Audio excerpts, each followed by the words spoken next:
How's it, Keshav? Bad luck of not getting a game in today, I suppose. And I'm interested in your conversations after the last game. I know there were some unusual circumstances, but what was the plan to come back from a beating like that in today's game? Yeah, obviously it wasn't ideal after putting in such a spectacular performance with the bat in the first ODI. But I think our ODI batting unit has done relatively well in the last 18 months and been consistent. So, you sort of give and take that and understand that it was bound to happen. But I think the boys understood where we went wrong and sort of showed some rectification of it today. Thanks, Telford. For those thinking. Hi, Keshav.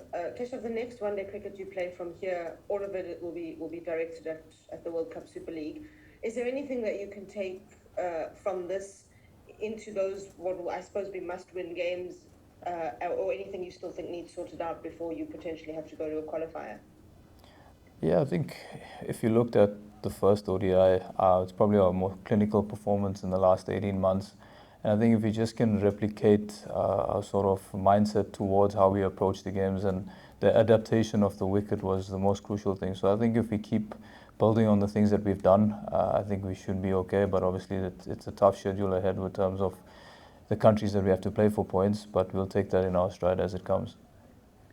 Thanks for those. Ken, then Heinz. Thanks, Lucy. How's it, Keshav? I'm just interested in the thinking around the toss and batting first today.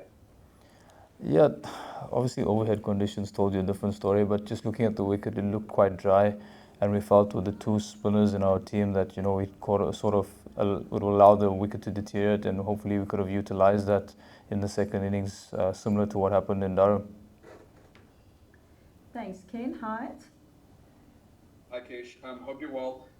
Almost like Telford, dealing a bit in hypotheticals here, so apologies.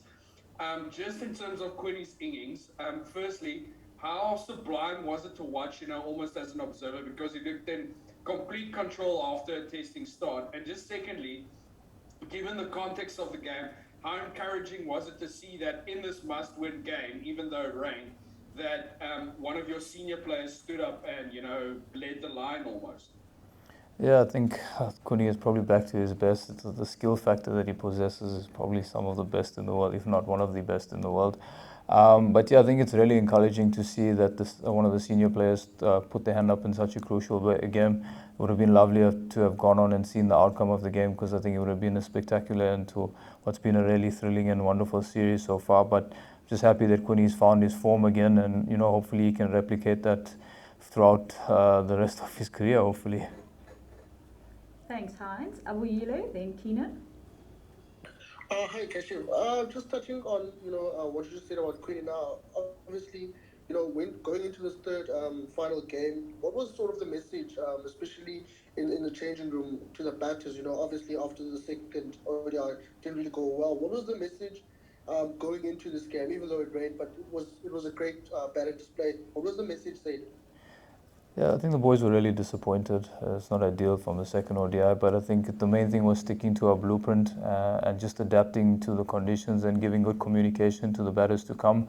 And I thought, obviously, Quinny being Quinny, he made it look a lot easier than it was out there. But I think the feedback that he gave to the batters coming in was also really good and allowed them to settle in. So yeah, I think it's just making sure that we're adhering to our blueprint at all times and not falling back into our slums. Thanks. We'll go Keenan, and then if there's anybody else that would like to ask a question as we look to wrap up the press conference. Hi, Kesh. I was just wondering, in terms of the weather, how disappointing is it? The first game was that Durham was extremely hot, and the second game was restricted to 29 over the side, and then the third game now banned. Like, how frustrating is it for to play in such conditions? Yeah, obviously the rain's beyond our control.